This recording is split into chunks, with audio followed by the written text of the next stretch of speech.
మొత్తం ఏషియా కోసం డెవలప్ చేసింది, మంచి కోసం డెవలప్ చేసింది. మన ఖర్చులు పెట్టుకుంటున్నాం, మన దగ్గర డబ్బులు లేకపోయినా గానీ. ఆఫ్ఘనిస్తాన్ లో కూడా మనం అదే చేసాం. ఆ విషయం అమెరికాకు తెలుసు, ఇరాన్ కి తెలుసు, ఇజ్రాయెల్ కి తెలుసు. దాని మీద బాంబులు పడలా. ఈ రోజు లేటెస్ట్ న్యూస్ ఏంటి, అమెరికా ఎగ్జంప్షన్ ఇచ్చింది మనకు, మీరు మీ రష్యా ఆయిల్ తీసుకోండి ఇంకో 30 రోజుల పాటు అని. అమెరికా మనకి ఆయిల్ డోర్ డెలివరీ చేస్తోంది.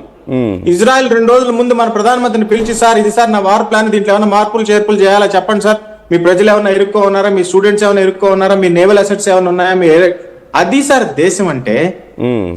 దేశం అంటే మట్టి కాదు, దేశం అంటే మనుషులు.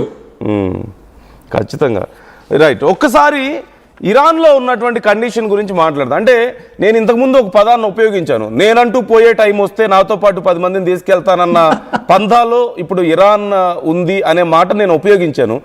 Do you think it's fair? నేను ఆ మాట సిచ్యువేషన్ అలాగే ఉందంటారా? Absolutely bang on. అండ్ ఇప్పుడు ఇరాన్ ఖచ్చితంగా ఇజ్రాయెల్ అండ్ అమెరికాతో పోల్చుకుంటే అంత బలమైన దేశం కాదు, కానీ they are able to continue this war. Even Trump కూడా చెప్పారు ఆయన మాటల్లో, ఈ రోజు నేను విన్నాను, నేను నైట్ మాట్లాడారు అనుకుంటా వైట్ హౌస్లో, ఆయన మాట్లాడుతూ ఆయన కూడా చెప్పారు they are very strong, they are able to continue the fight అని చెప్పారు. దే ఆర్ టఫ్ పీపుల్ అని మాట్లాడారు, టఫ్ కంట్రీ అని మాట్లాడారు. సో ఇరాన్ ప్రజెంట్ ఇప్పుడు మేము ఆల్రెడీ 60% ఇరాన్ని దెబ్బ కొట్టేసాం, చేతులు కాళ్ళు లేకుండా పోయాయి, మొండెం మాత్రమే మిగిలిందని చెప్పేసి ట్రంప్ అంటున్నారు. But still they are able to fight. ఈ వార్ ఇంకెన్ని రోజులు కొనసాగుతుందంటే మేబీ కొన్ని 2 వారాలు 3 వారాల పాటు కూడా ఇలాగే కొనసాగే అవకాశం ఉంది అంటున్నారు కదా. సో ఇప్పుడు ఇరాన్ కండిషన్ ఎలా ఉంది, అండ్ నిజంగా ఇలాగే కొనసాగే పరిస్థితి ఉందా? ఇలాగే కొనసాగుతుంది sir. Iran was a great country, America is a great country now. The problem ఏంటంటే ఇరాన్ లో జరిగిన సమస్యను సృష్టించిందే అమెరికా. 1953 నుంచి మీరు చరిత్ర చూస్తే 1979లో ఏం జరిగింది మనకంతా తెలుసు. వాళ్ళు క్రియేట్ చేసిన దరిద్రాన్ని, వాళ్ళు క్రియేట్ చేసిన దాన్ని ఏమంటారు అస్థిరత్వాన్ని వల్లే ఇవన్నీ జరుగుతున్నాయి. వాళ్ళు క్రియేట్ చేసిన అస్థిరత్వం వల్ల, వాళ్ళు చేసిన జియో పొలిటికల్ గేమ్స్ వల్ల, గ్లోబల్ విస్తరణ వాదం వల్ల అక్కడ వాళ్ళ ప్రభుత్వాన్ని కూల్చేయడం, తర్వాత షా రాజును తీసుకురావడం, షా రాజును కూల్చేయడం, తర్వాత మతతత్వ శక్తులను కూర్చోబెట్టడం. మతతత్వ శక్తులు అంటే ఏంది? ఇస్లాం మతతత్వవాదులు ఏంది? దానివల్ల ప్రపంచానికి నష్టం. సరే, అక్కడ ప్రజలు నష్టపోతున్నారు, షియా సున్నీలు కుర్తుకు చచ్చిపోతున్నారు, ప్రజలకు దొరకటం లేదు సామాన్లు. ఈ రోజు రేట్ ఏంది? వాళ్ళ కరెన్సీ రియాల్ అంటారు. ఈ రోజు రేట్ ఏంది? $1 million+ = 1 రియాల్ అట. ఏం చేయాలి అక్కడ ప్రజలు? ఏం తినాలి, ఏం కొనుక్కోవాలి? రొట్టెలు దొరకవు, బ్రెడ్లు దొరకవు. సో వాళ్ళు డెఫినెట్ గా వాళ్ళు ప్రభుత్వం మీద తిరుగుబాటు చేస్తారు, సంబరాలు చేసుకుంటారు. ఇరాన్ చాలా శక్తివంతమైన దేశం. ఆ గల్ఫ్ దేశాల్లో ఎన్నో ఏళ్లుగా వాళ్ళు 53 నుంచి 53లో 79లో వాళ్ళు అమెరికాని రానివ్వలేదు. వాళ్ళ చమురు గనులు వాళ్ళకి హ్యాండ్ ఓవర్ చేయలేదు. వీళ్ళు మొత్తం గల్ఫ్ కంట్రీస్ అన్ని అమెరికా ఏడిపిస్తూ వచ్చింది. మొన్న వెనిజువాలాలో జరిగిందే వాళ్ళు 1953లో ఇరాన్ లో చేశారు. వాళ్ళు అప్పటి నుంచి సిద్ధం అవుతున్నారు, ఏదో ఒక రోజు వస్తుంది, ఆ రోజు కావున మనం సిద్ధంగా ఉండాలి అని చెప్పి మీరు చెప్పారు చూడండి. నేను పోతే నాతో పాటు అందరినీ తీసుకెళ్తారు. సో వాళ్ళు సిద్ధంగా ఉన్నారు. ఎంత సిద్ధంగా ఉన్నారు అంటే ఆ చుట్టుపక్కల దేశాలందరినీ ఇన్వాల్వ్ చేసుకుంటున్నారు.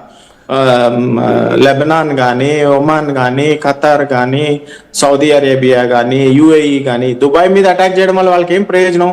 భయభ్రాంతులను చేయాలి. అమెరికన్ కంపెనీస్ ని అక్కడి నుంచి పారదోలాలి, బ్రిటన్ కంపెనీస్ అక్కడి నుంచి పారదోలాలి, అమెరికన్ బేసెస్ ని అక్కడి నుంచి నాశనం చేయాలి. ఇజ్రాయెల్ కూడా చాలా దెబ్బలు తింటుంది. ఇజ్రాయెల్ చాలా చిన్న దేశం. ఇజ్రాయెల్ వరకు మిసైల్స్ పోలేకపోయినా కానీ ఇరాన్ ప్రయోగిస్తోంది. సో తను నష్టపోయినంత, ఎంత నష్టపోతే అంత వీళ్ళని కూడా నష్టపరుస్తుంది. దాంట్లో మన ఇండియాని మనం కాపాడుకుంటూ మన ప్రభుత్వం ఏం చేస్తుంది అంటే, మన ప్రజలు క్షేమంగా ఉండాలి, మన ఆయిల్ సప్లైస్ ఆపకూడదు.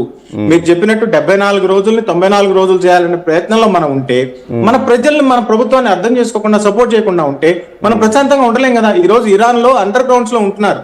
వాళ్ళ దగ్గర ఉన్న 10 నగరాల్లో పెద్ద అండర్ గ్రౌండ్ టౌన్స్ ఉన్నాయి, సిటీస్ ఉన్నాయి. దాంట్లో అంతా వాళ్ళు మిసైల్స్, డ్రోన్స్ పెట్టుకున్నారు. ప్రజల్ని ఎవరు పట్టించుకుంటారు? 9 కోట్ల మంది ప్రజల్ని ఎవరు పట్టించుకోవాలి? సార్ మరొక, అంటే ఇది కొంచెం కాంట్రవర్షియల్ అంశమే, కొంచెం పరిధి దాటితే నేను అడిగే ప్రశ్న అంటే, మన దేశంలో ప్రపంచవ్యాప్తంగా షియా ముస్లిమ్స్ నుంచి వస్తున్నటువంటి మద్దతు మనం చూస్తున్నాం ఇరాన్కి. ఖమేనీ మృతి పట్ల మన దేశంలో కూడా కాశ్మీర్ కానీ, ఈవెన్ హైదరాబాద్, అంటే ఒక్క చోటని కాదు, ఈవెన్ గుంటూరు, విజయవాడ దగ్గర నుంచి మొదలు పెడితే మన దేశంలో ప్రతి చోట ఇలాంటి నిరసనలు ఎక్కడైనా ఎవరైనా ఏదైనా విషయం గురించి వాళ్ళ అభిప్రాయాన్ని తెలియజేయడం తప్పు కాదు, సానుభూతిని తెలియజేయచ్చు, నిరసన తెలియజేయడం తప్పు కాదు.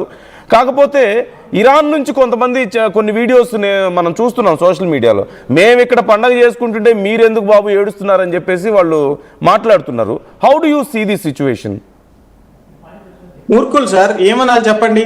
నేను దాన్ని రిలీజియన్ తో ముడిపెట్టను. ముస్లిమ్స్ చెడ్డవాళ్ళు, హిందువులు మంచివాళ్ళు, హిందువులు చెడ్డవాళ్ళు, ముస్లిం చెడ్డవాళ్ళు నేను అంటలా. నేను ఒకటే అంటున్నా, మూర్ఖులు. ఆ ఇరాన్ ఖమేనీ గారు చనిపోయిన మతతత్వ గురువు, వాళ్ళ దేశాధినేత కాశ్మీర్ సమయంలో మనల్ని సమర్థించలా. ఢిల్లీలో గొడవలు జరిగితే మనల్ని సమర్థించలా. కాశ్మీర్ లో హమాస్ వచ్చి కూర్చుంటే వాళ్ళు మనకి ఇంటెలిజెన్స్ ఇవ్వాల. హమాస్ కి డబ్బులు ఇచ్చాడు ఆయన. టెర్రరిస్ట్ ఆర్గనైజేషన్స్ కి, మన దేశానికి వ్యతిరేకంగా పనిచేసే తీవ్రవాద టెర్రరిస్ట్ గ్రూప్స్ కి ఫండింగ్ చేస్తే మనకి ఫ్రెండ్ ఎలా అవుతాడండి? రెండు దేశాల మధ్య, ఇరాన్ మధ్య, ఇండియా మధ్య దౌత్య సంబంధాలు ఉన్నాయి. వాళ్ళ అంబాసిడర్ ఇక్కడ ఉంటాడు, మన అంబాసిడర్ అక్కడ పోతాడు, అది వేరే విషయం. బట్ యాజ్ ఎ కంట్రీ నీ పాలసీ ఏంటి? టెర్రరిస్టులు పెంచి పోషించడం. మన పాలసీ ఏంటి? వసుదైవ కుటుంబకం. So obviously there will be a clash కదా. ఇది మన ప్రజలకు అర్థం కావట్లేదు. మనం ప్రశాంతంగా ఉంటున్నాం అంటే, నిన్న బ్రహ్మాండమైన క్రికెట్ మ్యాచ్ చూసుకున్నాం. అన్ని వేల మంది ఒక స్టేడియంలో కూర్చొని ఆనందంగా ఎక్స్ప్రెస్ చేసుకుంటున్నాడు. అక్కడ మ్యాన్ ఆఫ్ ది మ్యాచ్ ఎవరండి? ఇండియన్ కాదా? ఇప్పుడు ఆయన కులాన్ని మొత్తాన్ని చూసేదా నేను? అంతే, క్యాచ్లు పట్టినోడు ఎవడండి? అంతే, మనం అక్కడ మతాన్ని చూడలేం కదా. మనం చూడలేం కదా. మనం ఎంత సెలబ్రేట్ చేసి, వీఆర్ సెలబ్రేటింగ్ లైఫ్, అంతే కదా. We are celebrating society. వాళ్ళు celebrating one particular ideology, one particular మతం. వాళ్ళ ప్రజల్ని వాళ్ళు హింసిస్తున్నారు. దీని గురించి మనకు 2015 నుంచే తెలుసు, తీవ్రవాద సంస్థలు పోషిస్తున్నాయని మన ప్రధానమంత్రి గారు యునైటెడ్ నేషన్ లో కూడా చెప్పారు, అందరికీ చెప్పారు, ఇలా చెయ్యొద్దు, టెర్రరిజాన్ని బ్యాన్ చేయండి. మన దౌర్భాగ్యం ఏంటంటే యునైటెడ్ నేషన్ లో టెర్రరిస్ట్ అనే నిర్వచనం లేదు ఇంతవరకు. There is no definition of terrorist. మనం టెర్రరిస్ట్ అంటాం, వాళ్ళు ఆర్మ్డ్ సోల్జర్స్ అంటారు, లేకపోతే నాన్ స్టేట్ యాక్టర్స్ అంటారు. అదొక కర్మ సార్. అంటే కొంతమంది